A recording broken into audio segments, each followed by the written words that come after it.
It's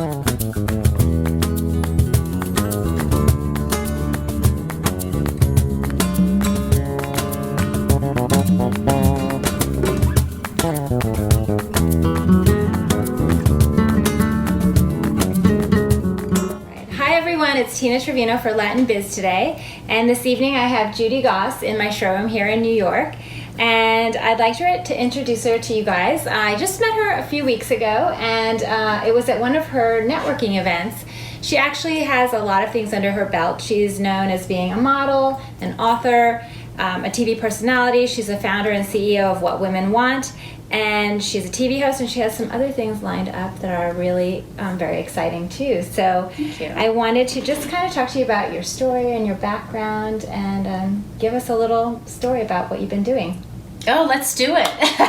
About which part of my life? Now, let's start with your background, because I know as Latin Biz Today, we like to talk about entrepreneurs, Latinas. So why don't you tell everybody a little bit about your background and where you started in the business? Okay, so in the business, so I have a lot of businesses, that's why I'm asking to clarify.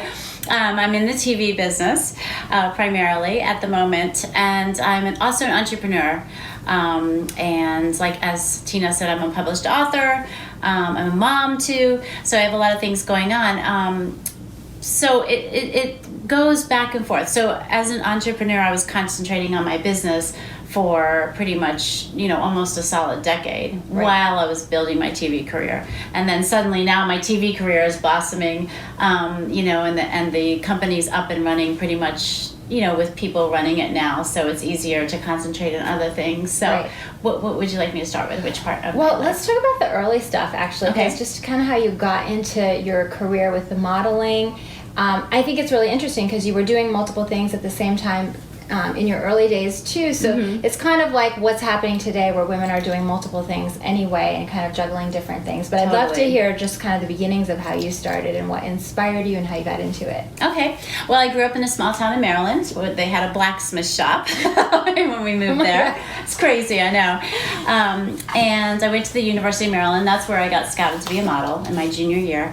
And, I got lucky enough to be offered a contract to where I could live in New York and go over to Europe. And Miami at the time was really big for the modeling world.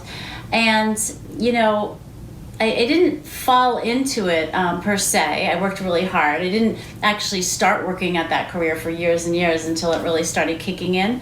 And then after modeling, so back then you had to be at least 5'9" to be a model. Right. And I was like 5'9" and a quarter. So you they said yeah. to all the clients, "Oh, she's 5'9" and a half." Okay. They kind of rounded it out.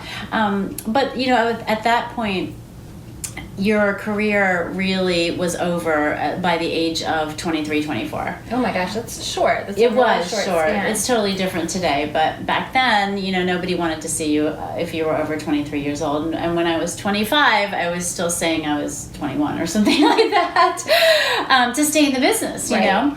And after that, I really felt like I wanted to make something of myself and use my brain. So my father was a minister way back when I was a baby, and he became a professor at George Washington University eventually. And my mother was a teacher also.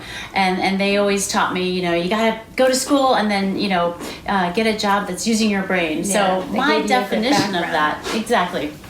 My definition of that was a 9-to-5 job, which, now I realize for me is not the answer ever, as you can see. It's not for earlier. a lot of people these days, so, True. It's a different world. Very true. So, when I grew up, it was either you're a lawyer, a doctor, or a teacher, and that was it. Modeling was really crazy.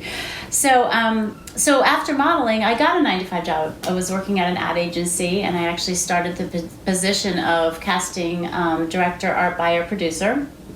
And I worked there for a little over a year, and then I got scouted to be a modeling agent, funny enough. That is funny. Yeah. Totally on the other side of things then. Totally. And so here I was a casting director casting models, and now I'm an agent, for models. And it was interesting. I hung on to that one for about 5 years. I ended up becoming a top booker at Ford, New York. So I was very successful at it. And, that's when I was there, I think I had, they call it booker burnout. when people called me, they said that I sounded like I was on the Wall Street. You know, they say, you sound like you're on the floor of Wall Street. And it was just really nuts. I mean, we were at the table with, Christy Brinkley and Stephanie Seymour and all of these top models. And since I was a top seller, I was dealing with a lot of them.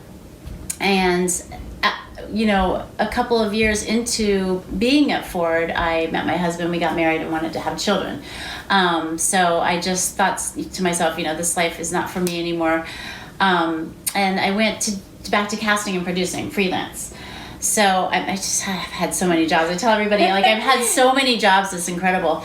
And that led me to be a magazine editor. So there I was, casting, freelance, producing, and, thinking that I had to get something that was definite and security, secure.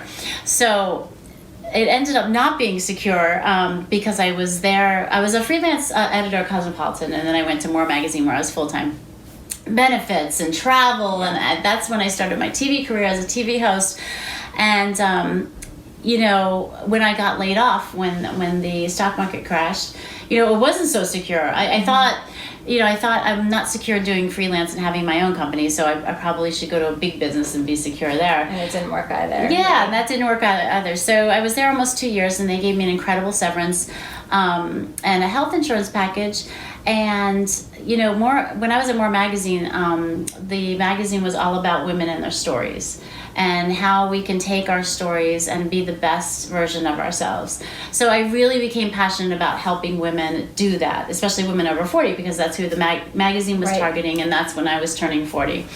So yes, I'm over 40. I know, it's hard to believe. We're just going to skim all over that. Right, exactly. And that's where the idea and that's where What Women Want was born. The first name was Over 40 Females. So I really created a place where women could come together and feel secure about being themselves and about, elevating each other and that type of thing. That's what I loved about the event. I think whether it is over 40 or not over 40, because at the event there were actually some young women there too, which I think is great to see these young women joining this whole movement of just supporting everybody, older, younger, helping the young. But I think that's what was great about the event. Everybody had a desire to speak to everybody and share their passion and vice versa, and we almost didn't want to leave the event, so It was hard to get us out of there. I think Judy was kicking us out, actually. Yeah, well, sometimes we have to leave.